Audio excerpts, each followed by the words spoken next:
John Lavelle, here again. Listen, a lot of people are alone. It's a part of life. You'll find that sometime in your life you're alone.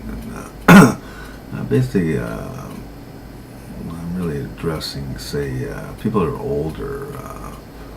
They've spent, they were married for 30, 40, 50 years, and one of them dies, and it's quite tragic. Because they become dependent on each other, they actually become one mind, one spirit. That's how close they become. They have an emotional and mental dependency on that other person, and it can be quite disruptive in their life when that ends. In fact, statistically, it says that a majority of people will actually die shortly after. Now, this might be because age. I mean, they were both the same age, and life ends at some point. It may be that factors are brought in, but they seem to consider it be too much of an emotional upset. I think it's possibly lifestyle changes too. The food's not the same. You got more work to do around the house, whatever. Depression, who knows? It's something. A friend of mine said to me once that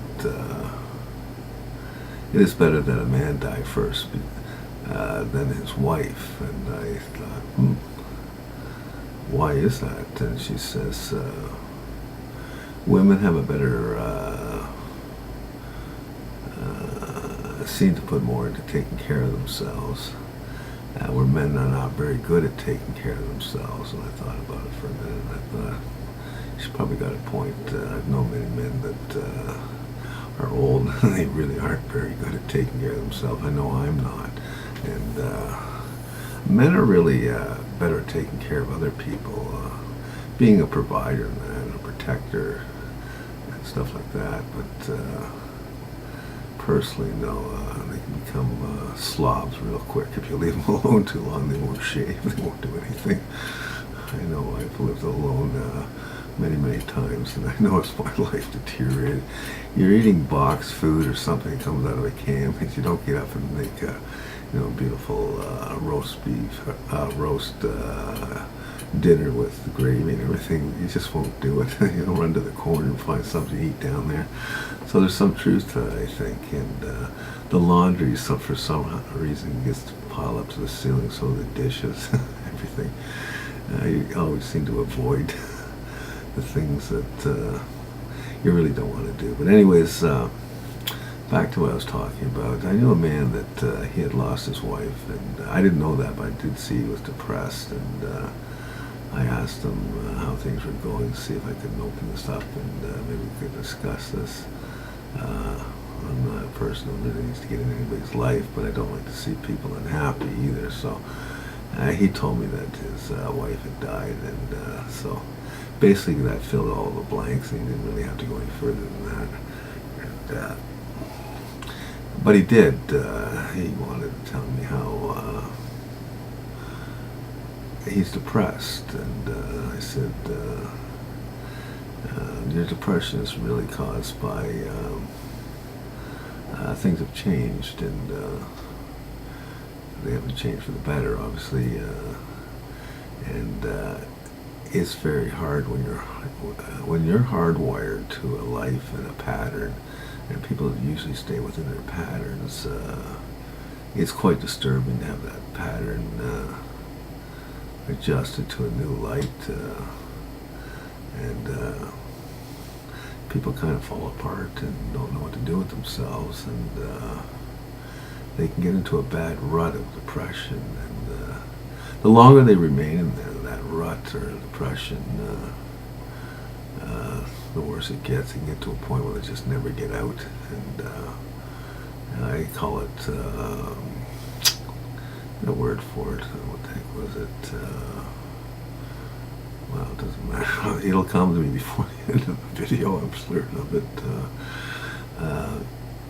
You're cutting a groove is what you've done. Is you cut a groove, and you never get out because what happens is you introvert, and you keep going through this thing, and you cut the line deeper and deeper until the brain just goes into a loop, and it never can get out of this loop. And so I said to him, you could change your circumstances. And he says, well, what do you mean? I said, well, I don't want to hurt your feelings. I know you loved your wife, and I'm not going to question that. I'm just saying is there are other women.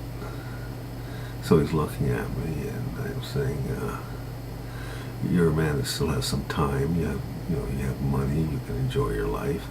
What you need to do is enjoy it with somebody else. That's the gap. That's what you're missing. And you get up in the morning, you go to into the kitchen, and there's nobody there to talk to while you're eating your bacon and eggs or having your coffee.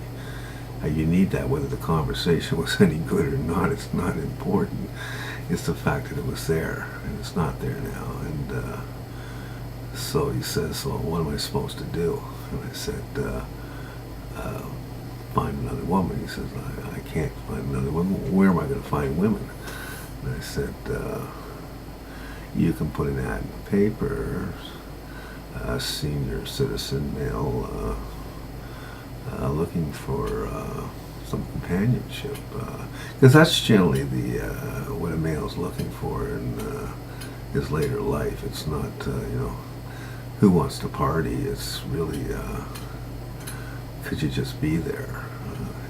Anyways, he said, well, nobody's going to call me and that. And I said, well, okay, you already told me how it's going to be. You don't know. If you knew anything about what's going to happen, you'd be rich on the stock market. So I said, an ad, it costs nothing. You got buckets of money. I mean, all you got is money, and it's $8 to throw an ad in there. And I said, and I'll tell you something. I don't think you're the only person that is in this situation. I said, there's a lot of women out there who have nobody, who would just love to have some companionship, somebody they could talk to. So he's a nature of he's a good listener, but he's not actually a good doer. So anyways, I saw him a couple months later. Not a couple months, it was 6 months later. 6 months or better, and I saw him. He seemed to be pretty happy. So I said, oh, how are things going? I never brought up the dating thing. I just said, how are things going? He says, things are going great. I said, oh, really? Yeah. What's happening? He says, that I put an ad in the paper. Apparently he put an ad in the paper, senior looking for some companionship, and he says, you should have seen the calls I got. He says, and I went to this woman's house, and we just hit it off. And I said, well, good for you. And he says, in fact, we've been living together for, I forget how long. He says, and we're also getting married, and we're moving down to the States. And I said, wow, there you go. And I see, life's not over unless you want it to be over. You just basically pick yourself up, dust yourself off, and grab the ball and get back into the game.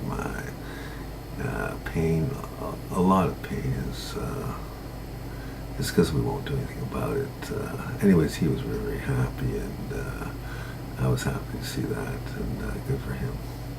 So, it can be for anybody. If you've lost love for whatever reason, let's just say it's a breakup. There's a bus coming, lots of people out there. And it doesn't mean that he just doesn't like his wife anymore. He found something better. He just has time in his life left, and why he'd be miserable. Life's got enough shit coming down the pipe without being extra miserable. Anyways, that's what I had to say. See ya.